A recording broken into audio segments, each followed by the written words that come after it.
The doctor will see you now. Okay, great. I finally put down the People magazine and approached the front desk. A man sat behind a plexiglass counter and typed away on his computer. At least I think it was a man. The glass was so heavily frosted, I could only make out a flesh-colored blob. Which office do I go to? The blob shifted in its seat. Its voice sounded distant and muffled.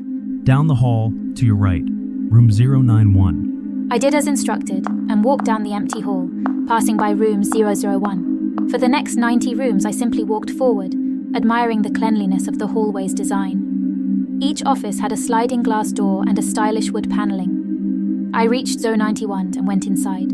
The door automatically closed behind me. It was a typical doctor's office with an examination table, some cabinets, and a poster of the human nervous system. I sat and waited. Through the glazed glass door, I saw a figure approach and knock on the glass.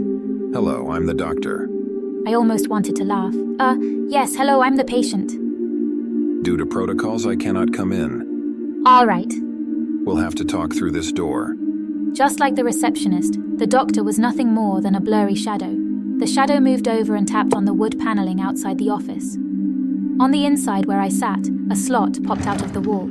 It was a transaction drawer, the kind you might see at a gas station late at night. Inside was a clipboard with a survey attached.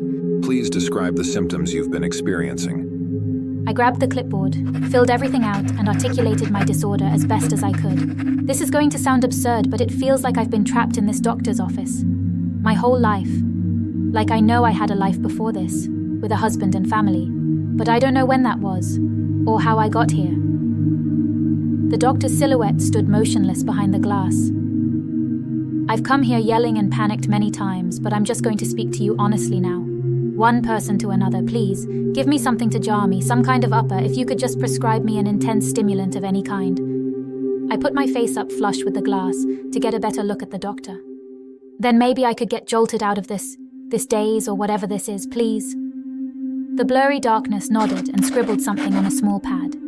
It was fed through the drawer. The paper read, Efimodexatrol, second cabinet, ingest full bottle. For the first time in what felt like many, many months, I had received a different instruction. I got goosebumps.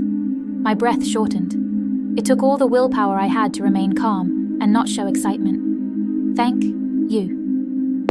Once the doctor's footsteps faded away, as they always did, I tore the second cabinet open and spilled everything to the ground.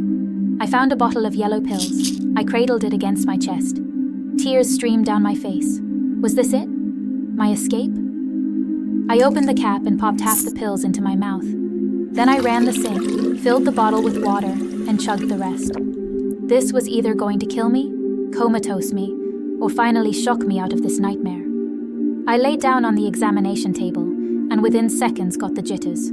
The kind you get when you've had 4 coffees too many. My heart beat in my eyes. My jaw became a vice grip. I could feel a tooth cracking from the pressure. Wake up, wake up, wake up. Claustrophobia sunk in. The walls seemed to breathe.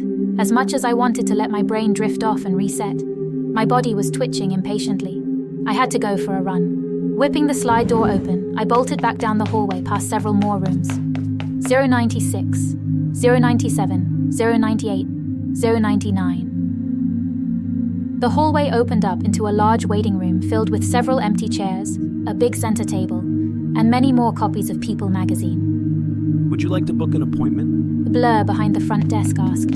I ignored the question and kept running past an identical hallway with 100 more sliding glass doors. The banality was sickening. Nothing ever changed. I had long ago accepted that I must have gone insane. Without stopping, I ran until I burst through the new So91 office in this hallway. I likewise ripped through the second cabinet. There was another bottle of yellow pills.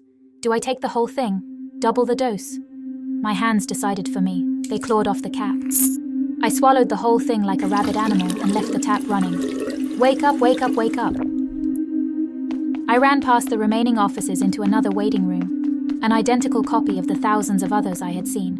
I approached the plexiglass at the front desk. Would you like to book an appointment? The blob's voice came from the bottom of a well. Yes, I'd like to book a fucking appointment. I want to see my family again. I slammed the glass with both fists. The blurry figure didn't seem to care. All right, let me see. I may have an availability in a few minutes. Screaming, I threw a chair at the reception. It bounced off the glass. I threw another. It did the same. Losing my shit wasn't entirely new, but these drugs had now given me what felt like a limitless supply of energy. A nuclear reactor had grown inside. I overturned every chair in the waiting room. Magazines fell to my feet. Jennifer Aniston's face stared mockingly at me. Top 10 dresses at Cannes 2016. I grabbed one more chair and performed a full spin before throwing it at the reception again. We've got a spot. The doctor will see you now. The chair bounced off the plexiglass and flew back at my face. I awoke with wires attached to all parts of me. My eyelids felt like boulders. There was sunshine creeping into the room. It might have been morning. Mom, is that you? Is Mom awake? Oh my God, is she moving? Person-shaped blobs surrounded all sides of my bed. I waited for the blurriness to leave my sight, but after fully opening my eyes, my vision felt fine. I could count each individual slat on the Venetian blinds. I could make out the thin green lines on the EKG monitor. Somehow it was just the people that remained blurry. She may not be able to talk for a while, one of the blobs said.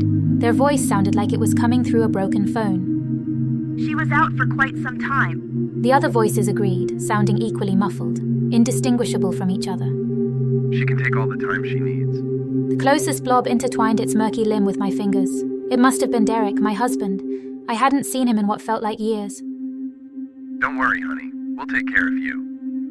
My husband, Shape said. He sounded like he was speaking through a tiny, distant phone. I tried to make out his hair, his cheekbones, or even his shoulders. But it's like his entire image had been distorted, drowned at the bottom of some murky lake. I think I burst into tears. I can't remember. It's now been several years since the incident, and my voice still hasn't come back. I've posted this story to see if anyone else has had to cope with anything similar. I've since returned to my old house and found pictures of the woman I once was. She was always smiling, always grateful for those around her. That's sadly not me anymore. Everyone in my life is a smeared, indiscernible shadow. Everyone's voice has now devolved into a lost, garbled murmur. Communication is useless. I can't make out words. I can't tell my kids apart from each other, or their friends. I can't tell my husband apart from the folds of my bed. Each night when I go to sleep, my husband holds my hand tightly to show that it's still him. I always appreciate it.